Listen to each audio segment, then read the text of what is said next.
Character creation in Starfield is pretty straightforward, and I want to go with you through the entire process so that you understand what possibilities you have. Good morning, spacemen. Welcome on board. Starfield is a great game, and once you are through the tutorial, you do get to choose your character, and you got to choose what you want to play with. We're going to start with the character creator in the biometric ID, which is also noted already on the bottom that the biometric customizations can be changed later by visiting a genetics facility, which means that you can change your entire appearance later on in the game if you dislike it after some time.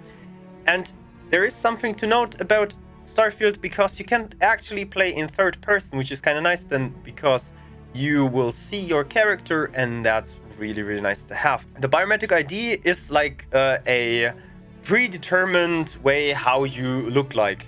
If you like one of those characters at least a little bit, that's your starting point, and after that you can change your character. For example, in the body category, where you can choose how your body looks like. The face is extremely customizable with a lot of adjustments you can do for basically every single part of your face. Everything that you can think of that you can put on your face is there, even dirt if you want to. But what's really important and really interesting is the background. The background does come with 3 starting skills and a background story of your character. That background story actually changes how people will encounter you and what kind of different things you can do during your playthrough. Sometimes it's just minor things, sometimes it's a little bit more where you get like special dialogue options while talking with other people, and sometimes it's just how the other people are reacting to you. For example, my character has the file not found background, and the security is next to you. The security is like, "Oh, who are you? Let me look at your file." And they're like, "Oh, there is no file. Who are you?" So that's very nice. Let me take a look at your file. What?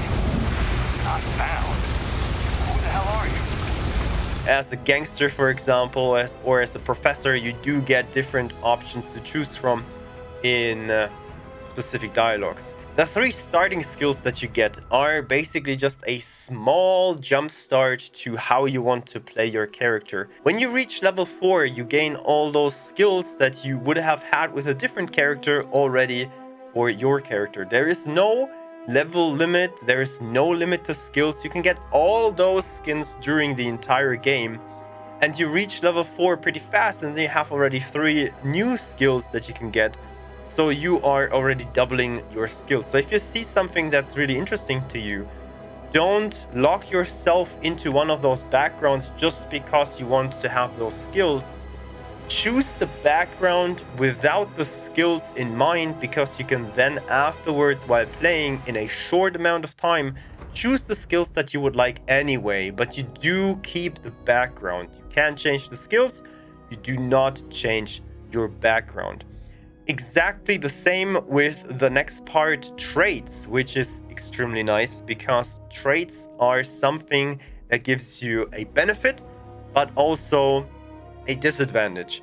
So, for example, if you are a 3-star collective settler, you gain access to a very special dialogue option and better rewards from that specific faction, but you are not as respected anymore with the other factions in-game. It's very hard to choose at the start if you never played Starfield before and you want to choose one of those factions. You don't know what they do at the start.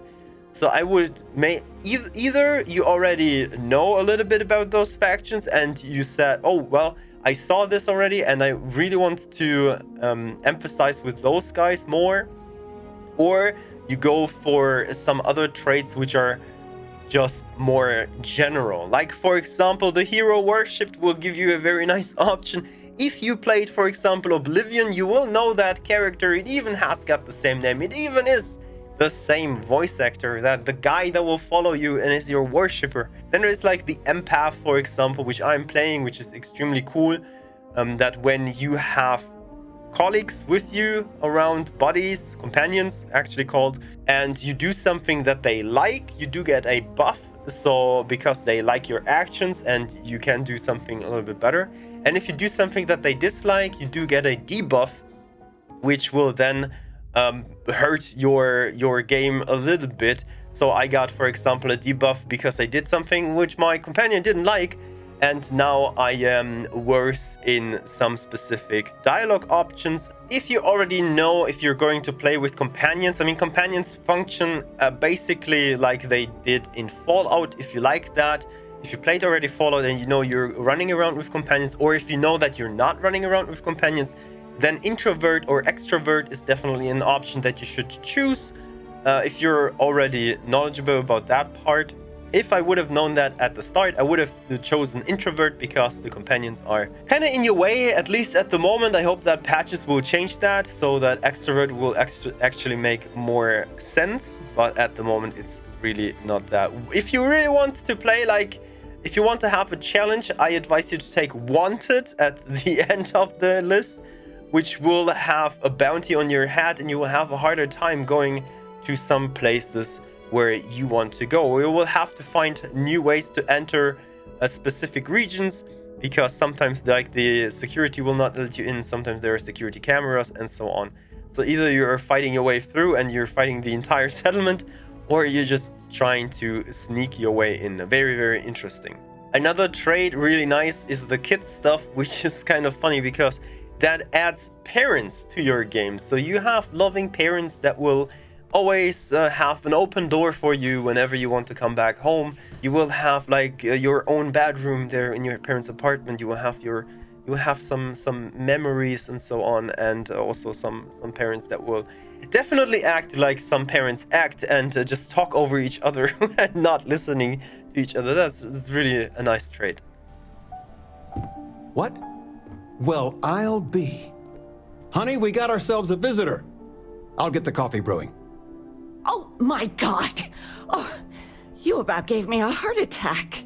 So yeah, let's summarize all of that. So you can change your appearance later in the game if you don't like your appearance at the start. That's one thing to know. Background is not changeable. Choose the background that you like. Do not look at the skills. The skills are coming anyway later in the game. And traits are something that you need to be very careful with, because they're also not changeable and can determine how you play the game in a wider scale. So keep that in mind when you're doing a character, and then have fun playing Starfield, because it's a fantastic game. It's not a space simulation, but it's a good role-playing game. And tell me how you did your character. I would really like the traits that you took, and why did you took those traits. Tell me in the comments down below.